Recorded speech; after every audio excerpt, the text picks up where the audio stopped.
जैसे हमारा बोरी वाला डीएपी है, उसी तरह से हमारा ये नैनो डीएपी। अंतर सिर्फ और सिर्फ उसको जमीन का देना है, जमीन की खाद है, ये पत्तियों की खाद है। दूसरा, उसमें 18-40 होता है, इसमें 8 और 16%। इसको इस्तेमाल कैसे किया जाता है? इसको इस्तेमाल करने की दो विधि है। पहला, बीजोपचार।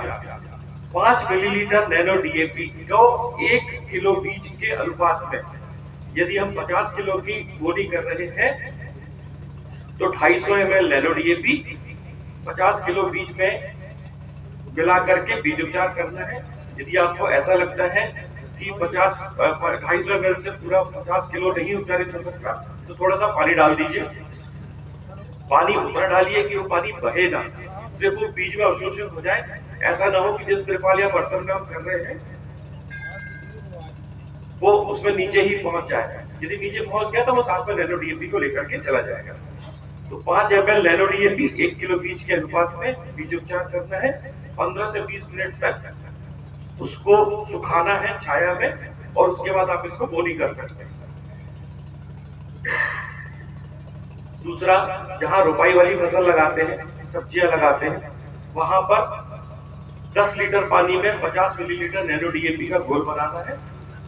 और जो भी हमारे रोपा है, जो भी हमारे सीडलिंग है, जो भी रोपाई जिस चीज की कर रहे हैं, उसको करीब 20 मिनट तक जड़ों को उस पानी के नैनो डीएपी और पानी के घोल में मिला करके रखना है, डुबा करके रखना है, और उसके बाद उसकी रोपाई करते हैं।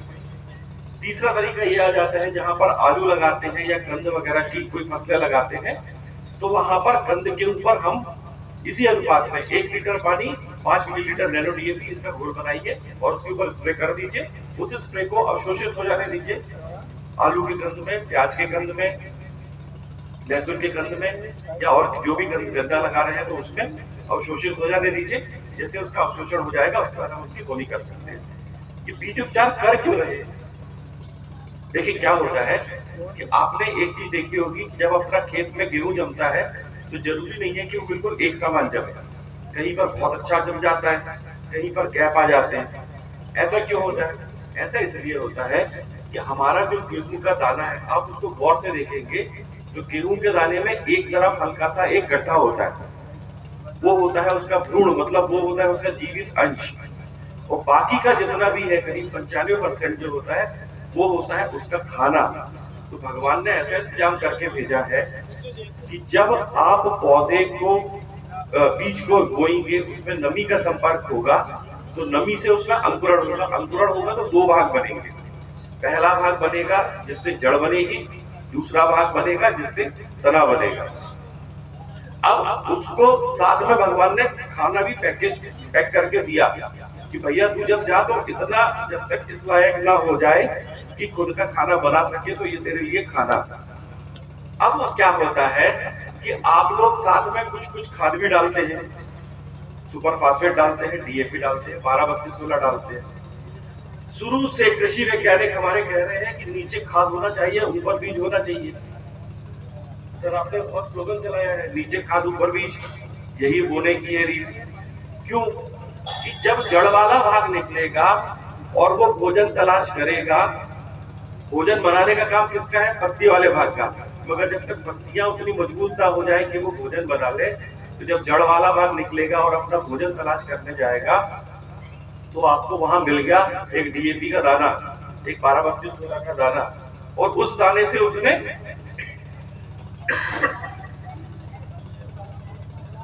कुछ रेडीमेड भोजन अपने लिए ले लिया, तो उससे वो तंदुरुस्त हो गया, तो वो उग के बराबर आ गया। दूसरे को थोड़ा दूर पड़ा था, और तीसरे के तो बीच के ऊपर पड़ा था। अब जड़ वाला भाग पहले नीचे जा रहा है, खाना ऊपर पड़ा हुआ है, तो बेचारा वो कमजोर हो गया या नहीं रह पाया। इस वजह से आपके बीज का जमाव खेत में एक जैसा, बहुत सारी वजहों से एक वजह ये भी। मगर जब हम नैनो डीएपी से बीज उपचार कर दिए, तो हमने क्या किया कि एक उस बीज के अंदर एक और लोड कर दिया, एक और इंजेक्शन भर दिया कि भाई ये लो, जब तुम्हारा वो वाला खाना खत्म हो जाए ना, ज्यादा ढूंढने की जरूरत नहीं है, ये तुम्हारा इमरजेंसी फंड है, इसको भी खा लेना। और जब पौधा उसको नैनो डीएपी से उपचारित बीज से जब पौधा बनेगा, जब अंकुरण होना शुरू होगा, तो आपने अपने खुद के खेत में देखा होगा कि एक समान अंकुरण होता है। ये नैनो डीएपी के सबसे बड़े फायदों में से एक फायदा। इस वजह से इफको अपने नैनो डीएपी से, फिर कहता हूं, इफको नैनो डीएपी से बीज उपचार करने की सिफारिश लगातार की जाती है, और कुछ कीजिए नहीं कीजिए, इससे बीज उपचार जरूर कीजिए। बीज उपचार करने के बाद जब वो अवस्था आ जाती है कि जब मैंने बताया कि पत्तियां पूरे खेत को आच्छादित कर दे, या पत्तियां पौधा 30 दिन की अवस्था में पहुंच जाए, तो उस अवस्था में एक स्प्रे, जितना भी नैनो डीएपी बच गया उसका एक स्प्रे कर दीजिए। यदि आपको लगता है कि नैनो यूरिया भी मुझे डालना है, तो दोनों को मिला करके डाल दीजिए। तो नैनो डीएपी धन नैनो यूरिया का पहला स्प्रे। यदि आपको लगता है कि नहीं, इसमें हमें सागरी का भी ऐड करना है, तो उस अवस्था में आप सागरी का भी स्प्रे करना किया जा सकता है। ये नैनो डीएपी के इस्तेमाल करने के तरीके हुए। नैनो डीएपी दूसरी फसलों के साथ किस तरह से कंपेटेबल है? दूसरे, ये हर फसल में डाला जा सकता है, ऐसी कोई फसल नहीं जिसमें डाला ना जा सके। ऐसा कोई कृषि रसायन नहीं जिसके साथ उसको मिलाकर के न डाला जा सके। नैनो डीएपी हर किसी के साथ संगत है।